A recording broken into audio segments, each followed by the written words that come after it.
بسم اللہ الرحمن الرحیم۔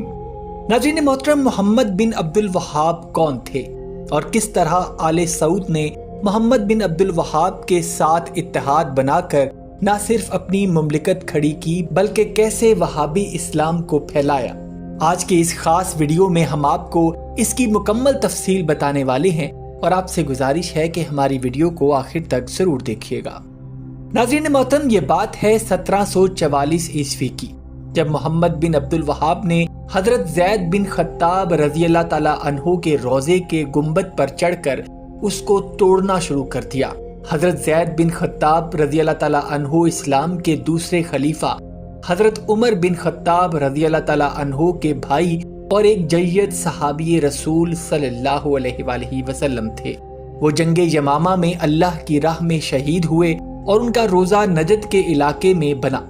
صحابی رسول اور حضرت عمر بن خطاب رضی اللہ تعالی عنہ کے بھائی ہونے کے ناطے اور ایک شہید صحابی ہونے کے ناطے وہاں کے مقامی لوگ ان کو بہت اہمیت دیتے تھے اور وہاں آ کر دعائیں مانگتے تھے، لیکن یہ سب کچھ وہاں کے ایک مقامی عالم محمد بن عبد الوہاب کے نزدیک شرک اور بدعت تھا۔ لہٰذا ایک روز وہ اپنے ساتھیوں کے ساتھ مزار پر پہنچا اور خود مزار کے گنبد پر چڑھ کر گنبد کو گرا دیا اور اعلان کیا کہ جو کچھ مانگنا ہے اللہ کی ذات سے مانگو، مزاروں سے مانگنا بت پرستی ہے۔ اور اسی سال میں العینہ کے علاقے میں محمد بن عبد الوہاب اور اس کے ساتھیوں نے 2 درختوں کو بھی کاٹنا شروع کر دیا، کیونکہ مقامی لوگ ان درختوں کو مقدس سمجھتے تھے اور ان کی نسبت کو حضرت محمد صلی اللہ علیہ وآلہ وسلم کے ساتھ جوڑتے تھے۔ مقامی لوگ یہاں آ کر دعائیں مانگتے، دھاگے باندھتے اور منت پوری ہونے پر خیرات تقسیم کرتے تھے۔ مولانا عبد الوہاب کے نزدیک یہ سب کچھ اسلام کے بنیادی عقیدہ توحید کے خلاف تھا، لہٰذا انہوں نے درختوں کو کاٹ دیا۔ محمد بن عبد الوہاب کے حواریوں نے بعد ازاں حضرت امام حسین علیہ السلام کے مزار کو بھی گرا دیا اور جنت البقیع میں موجود بہت ساری مزارات جن میں حضرت فاطمہ رضی اللہ تعالی عنہا کا روضہ بھی تھا، ان کو بھی زمین بوس کر دیا۔ محمد بن عبد الوہاب نے زنا کے مرتکب لوگوں کو سنگسار کرنے پر سختی سے عمل شروع کروا دیا اور ان واقعات کی بنا پر محمد بن عبد الوہاب کا اثر و رسوخ بڑھنا شروع ہو گیا۔ ایک مقامی قبیلے کے سردار محمد بن السعود نے محمد بن عبد الوہاب کے ساتھ مل کر اتحاد قائم کیا اور مل کر ایک ایسی اسلامی ریاست کی بنیاد رکھی جس کی بنیاد محمد بن عبد الوہاب کے اسلامی نظریات تھے، اور اس کے بعد وقت کے ساتھ ساتھ محمد بن عبد الوہاب کے اسلامی نظریات نے ایک گروہ یا فرقے کی شکل اختیار کر لی اور ان کے نظریات وہابی اسلام کہلائے اور محمد بن السعود کی مملکت سعودی عرب کہلائی۔ ناظرین، محمد بن عبد الوہاب 1702 یا کچھ جگہ پر 1703 بھی درج ہے، سعودی عرب کے شہر نجد کے علاقے العینہ میں ایک حنبلی عالم اور قاضی عبد الوہاب کے گھر میں پیدا ہوئے۔ ان کا خاندان نجد کا ایک مشہور خاندان تھا۔ ان کے دادا سلیمان بن علی بن مشرف بھی اپنے وقت کے مشہور قاضی تھے، جبکہ ان کے چچا ابراہیم بن سلیمان ایک مفتی عالم تھے۔ ایک مذہبی گھرانے سے تعلق کی وجہ سے محمد بن عبد الوہاب نے جلد ہی صرف 10 سال کی عمر میں قرآن مجید کو حفظ کر لیا اور نوجوانی میں ہی حج کی سعادت حاصل کی۔ حج سے واپسی پر وہ 2 ماہ کے لیے مدینہ شریف چلے گئے، جہاں انہوں نے مزید مذہبی تعلیم حاصل کی۔ محمد بن عبد الوہاب نے بہت جلد تفسیر قرآن، احادیث، فقہ اور مشہور علماء کی کتابوں کا مطالعہ کر لیا۔ کہا جاتا ہے کہ محمد بن عبد الوہاب کا زیادہ تر زور اسلام کی بنیاد کو پڑھنا اور سمجھنا تھا۔ اس مقصد کے لیے ان کا زیادہ تر زور قرآن و حدیث پر رہا۔ محمد بن عبد الوہاب نے یہ نتیجہ اخذ کر لیا کہ لوگ جب اللہ سے ہٹ کر اماموں، ولیوں اور پیروں سے مانگتے ہیں تو وہ اس طرح شرک کے مرتکب ہوتے ہیں، انہیں صرف اور صرف اللہ سے ہی مانگنا چاہیے۔ محمد بن عبد الوہاب نے یہ نتیجہ اخذ کیا کہ ایک مسلمان کے معاملات اور مسائل کا حل فقہ نہیں بلکہ قرآن، حدیث اور اسلاف کی زندگی ہے۔ اس کی دلیل انہوں نے یہ دی کیونکہ فقہ لکھنے والے معصوم نہیں ہیں، اس لیے ان سے غلطی بھی ہو سکتی ہے اس لیے فقہ کی تقلید ایک بدعتی عمل ہے۔ اور ناظرین، آپ کو یہ بھی بتا دیں کہ محمد بن عبد الوہاب جہاں رہتے تھے اس علاقے میں اہل تشیع اور فقہ حنفی سے تعلق رکھنے والے سنی حضرات کافی کثرت میں رہائش پذیر تھے۔ شیعہ حضرات سعودی عرب کے الاسا ریجن میں تھے، جبکہ صوفی سنی اور حنفی سنی نجد کے مغرب میں موجود تھے۔ شیعہ اپنے امام کرام کے مزارات اور ان سے منسوب عقائد کی طرف مائل تھے، جبکہ سنی اسلام کے ماننے والے صوفی ازم کے قائل تھے۔ لیکن محمد بن عبد الوہاب ان دونوں کو اسلام کی روح سے جائز نہیں مانتے تھے۔ فقہ حنفی کی ڈومیننس اس وجہ سے بھی تھی کیونکہ اس وقت مکہ اور مدینہ کا علاقہ حجاز مقدس کہلاتا تھا اور یہ تمام علاقہ خلافت عثمانیہ کے انڈر تھا، جو کہ فقہ حنفی سے تعلق رکھتے تھے۔ محمد بن عبد الوہاب نے جب اپنے خیالات کا پرچار کیا تو اس کو اپنے علاقے العینہ سے نکال دیا گیا اور وہ مدینہ آ گئے، جہاں دو عالم جس میں ایک شیخ عبداللہ نجدی اور ایک برے صغیر سے آئے ہوئے عالم محمد حیات السندی نے محمد بن عبد الوہاب کی تعلیمات پر بڑا گہرا اثر چھوڑا، اور انہوں نے اس بات پر بھی اعتراض اٹھایا کہ مدینہ شریف روضہ رسول حضرت محمد صلی اللہ علیہ وآلہ وسلم کی تکریم یہاں آئے ہوئے زائرین حد سے زیادہ کر رہے ہیں، جس سے شرک پھیلنے کا اندیشہ ہے۔ لیکن وہ یہاں زیادہ بات نہیں کر سکتے تھے کیونکہ مدینہ پر اس وقت حنفی عثمانی خلافت قائم تھی، جس کے بعد محمد بن عبد الوہاب مدینہ سے بصرہ عراق چلے گئے، جہاں ان کے ایک استاد محمد المجموعی نے ان کے نظریات کو پسند کیا، اور بصرہ میں رہ کر محمد بن عبد الوہاب نے شیعہ عقائد کا بھی بڑے قریب سے مشاہدہ کیا، اور بعض عقائد پر محمد بن عبد الوہاب نے شیعوں کو رافضی قرار دے دیا۔ پھر محمد بن عبد الوہاب بصرہ سے شام، پھر وہاں سے سعودی عرب کے علاقے الحسا سے ہرملہ پہنچے، جہاں ان کے والد وہاب بن سلیمان رہتے تھے، اور یہیں پر ہی اپنے والد کے ساتھ رہتے ہوئے محمد بن عبد الوہاب نے بدعت کے بارے میں لکھنا اور اپنے خیالات کا پرچار کرنا شروع کر دیا۔ جہاں بہت سارے لوگ اس کے گروہ میں شامل ہو رہے تھے، وہیں بہت سارے لوگ اس کی مخالفت میں بھی کھڑے ہو رہے تھے۔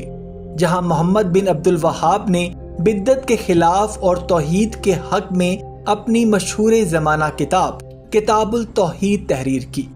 اس کتاب کے بعد محمد بن عبد الوہاب کی مخالفت اور زیادہ بڑھ گئی، اور اسی کو لے کر ان کے والد کے ساتھ بھی ان کے تعلقات ٹھیک نہیں رہے تھے۔ پھر کچھ عرصہ کے لیے محمد بن عبد الوہاب نے لکھنا اور اپنے خیالات کا پرچار کرنا چھوڑ دیا، اور 1740 میں جب ان کے والد کا انتقال ہوا تو ایک بار پھر محمد بن عبد الوہاب نے اپنے خیالات کا پرچار شروع کر دیا، جس کے بعد ان پر ایک قاتلانہ حملہ بھی ہوتا ہے، جس کے بعد وہ اپنے آبائی گاؤں العینہ میں واپس آ جاتے ہیں، جہاں ان کو ایک مقامی سردار ابن معمر نے پناہ دے دی تھی، اور یہاں سے محمد بن عبد الوہاب نے اپنے خیالات کو عملی طور پر ظاہر کرنا شروع کیا، اور ایک جیت شہید صحابی رسول اور دوسرے خلیفہ اسلام حضرت عمر بن خطاب رضی اللہ تعالیٰ عنہ کے بھائی حضرت زید بن خطاب رضی اللہ تعالیٰ عنہ کے روضے کو اپنے ساتھیوں کے ساتھ مل کر گرا دیا، اور علاقے میں موجود کچھ ایسے درختوں کو بھی کاٹا جن کو لوگ متبرک سمجھنا شروع ہو چکے تھے، جس پر الحسا کے علاقے کے ایک عرب سردار سلیمان بن محمد نے العینہ کے سردار ابن معمر کو خط لکھا کہ وہ فوراً محمد بن عبد الوہاب کو اپنے علاقے سے نکال دے، ورنہ نتائج کے لیے تیار ہو جائے۔ لہذا سردار ابن معمر نے محمد بن عبد الوہاب سے درخواست کی کہ وہ یہاں سے چلا جائے۔ لہذا محمد بن عبد الوہاب ایک قریبی علاقے دریا میں چلے جاتے ہیں، جہاں کا سردار محمد بن سعود تھا۔ وہاں پہنچ کر محمد بن عبد الوہاب نے 2 نابینا بزرگوں اور ایک خاتون کو محمد بن السعود کے گھر بھیجا کہ اس کو جا کر پیغام دیں کہ وہ محمد بن عبد الوہاب کے نظریات کو سن لے، جس کے بعد محمد بن سعود نے محمد بن عبد الوہاب کو بلایا، جہاں انہوں نے اپنے توحید کے نظریات کا پرچار کیا، جس پر سب سے پہلے محمد بن السعود کی بیوی اور اس کے 2 بھائیوں نے محمد بن عبد الوہاب کے خیالات کو تسلیم کیا، جس کے بعد محمد بن السعود خود محمد بن عبد الوہاب سے ملنے آیا، جہاں محمد بن عبد الوہاب نے اس کا استقبال توحید کے پیغام سے کیا اور کہا کہ اگر وہ خود کو توحید کے حق میں اور شرک اور بدعت کے خلاف وقف کر دیں تو اللہ تعالیٰ ان کو نجد اور دیگر علاقوں کے ساتھ ساتھ ان میں بسنے والے لوگوں پر حکمرانی عطا کرے گا۔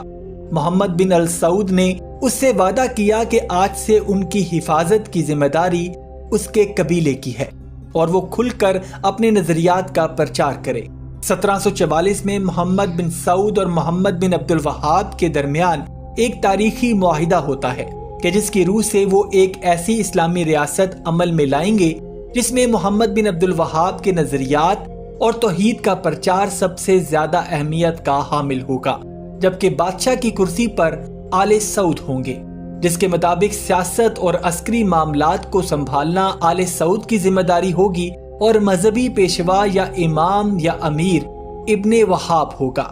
لہٰذا اس کے بعد انہوں نے مل کر سب سے پہلی وہابی ریاست امارات دریہ تشکیل دی اور یہ فیصلہ بھی کیا کہ وہ اپنی ریاست کی حدود کو بڑھائیں گے تاکہ زیادہ سے زیادہ لوگوں کو دائرہ توحید میں لایا جائے۔ آگے چل کر محمد بن سعود نے اپنی سلطنت میں ریاض اور دیگر جڑے ہوئے علاقوں کو بھی شامل کر لیا۔ دریا میں بھی محمد بن عبد الوہاب نے ایک دینی مدرسہ قائم کیا جہاں دیگر علاقوں سے بھی طالب علم جوک در چوک آنے لگے، اور دیگر علاقوں میں محمد بن عبد الوہاب نے اپنے استاد بھی بھیجے جہاں وہ لوگوں کو توحید کے حق میں اور بدعت اور شرک کے خلاف تعلیم دے سکے۔ اور دیکھتے ہی دیکھتے دریا نجد میں اہم مقام اختیار کر گیا، جس کا ایک سیاسی فائدہ آل سعود کو بھی پہنچنے لگا، اور 1767 میں محمد بن سعود کی وفات ہو جاتی ہے، جس کی جگہ اس کا بیٹا عبد العزیز لیتا ہے، جس نے اپنی نظریں عرب، عراق اور شام کے علاقوں پر مرکوز کر لیں، جس سے واضح ہو گیا کہ آل سعود خاندان کا اصل مقصد اپنی سلطنت اور طاقت میں اضافہ کرنا تھا، چاہے وہ مذہبی جواز کے ساتھ ہو یا اس کے بغیر۔ عبد العزیز نے جب اپنی سلطنت کو وسعت دینے کے لیے دوسرے علاقوں میں اپنی فوج کو بھیجنا شروع کیا تو اس نے محمد بن عبد الوہاب سے کہا کہ وہ جہاد کا اعلان کرے، کیونکہ جہاد کا اعلان صرف ایک عالم ہی کر سکتا ہے۔ لیکن یہی وہ بات تھی جہاں آل سعود اور محمد بن عبد الوہاب کے نظریات اختلاف کر گئے، کیونکہ محمد بن عبد الوہاب نے جہاد کے معاملے میں بہت سخت قواعد رکھے تھے اور کہا کہ جہاد صرف اسلام کی روشنی میں ہی ہو سکتا ہے، نہ کہ امیر کی خواہش پر، جس کے بعد وہ اپنے منصب سے ہٹ گئے یا ہٹا دیے گئے، اور بعد ازاں عبد العزیز نے ان کو اپنا مشیر رکھا، لیکن ساتھ ساتھ محمد بن عبد الوہاب خود ذاتی طور پر اپنے نظریات کا پرچار کرتے رہے۔ اور 1791 میں محمد بن عبد الوہاب وفات پا گئے اور ان کے 4 بیٹے تھے جو کہ مذہبی اسکالرز بنے۔ محمد بن عبد الوہاب کے سینکڑوں طالب علم تھے جنہوں نے ان کے انتقال کے بعد وہابی اسلام کو فروغ دیا، اور ان کے نظریات یعنی توحید کا فروغ اور بدعت کا خاتمہ بعد میں آل سعود کی حکومتی پالیسی کا بھی حصہ بن گیا، جیسا کہ جب 1802 میں آل سعود نے عراق میں عثمانی خلافت کے زیر کنٹرول کربلا پر حملہ کر کے اس کو قبضے میں لیا تو انہوں نے نواسۂ رسول حضرت امام حسین علیہ السلام کے مزار کو بھی بدعت قرار دے کر زمین بوس کر دیا تھا، اور پھر 1804 میں حجاز مقدس یعنی مکہ اور مدینہ پر بھی قبضہ کر لیا اور اس کو سعودی بادشاہت کے زیر اثر لے آئے، اور اس کے بعد انہوں نے جنت البقیع میں موجود جیت صحابہ کرام کے مزارات بشمول حضرت فاطمہ رضی اللہ تعالی عنہا کے مزار کو بھی بدعت قرار دے کر گرا دیا۔ ناظرین محترم، محمد بن عبد الوہاب کے توحیدی نظریات عرب سے باہر بھی پھیل گئے، جن میں قطر، مصر، UAE اور بر صغیر بھی شامل ہیں۔ ہندوستان میں جب یہ نظریات پہنچے تو بہت سارے سنی مقامی مسلمان اس گروہ سے مزارات مسمار کرنے کی وجہ سے نفرت کا اظہار کرنے لگے اور ان کو ابن وہاب کے پیروکار ہونے کی وجہ سے وہابی کہنے لگے، اور ہندوستان میں اس گروپ کے پیروکاروں نے اپنے آپ کو اہل حدیث کا نام دیا۔ ناظرین، اہل حدیث کون ہیں، اس بارے میں ایک تفصیلی ویڈیو ہمارے چینل پر موجود ہے جسے آپ دیکھ سکتے ہیں۔ امید کرتا ہوں ناظرین آج کی ویڈیو آپ کو پسند آئی ہوگی۔ اگر ویڈیو پسند آئی ہے تو ویڈیو کو لائک اور شیئر ضرور کیجیے گا، اور جاتے جاتے چینل کو سبسکرائب کر کے ہماری حوصلہ افزائی بھی کر دیجیے۔ اپنا اور اپنے گھر والوں کا بہت سا خیال رکھیے گا۔ وما علینا الا البلاغ المبین۔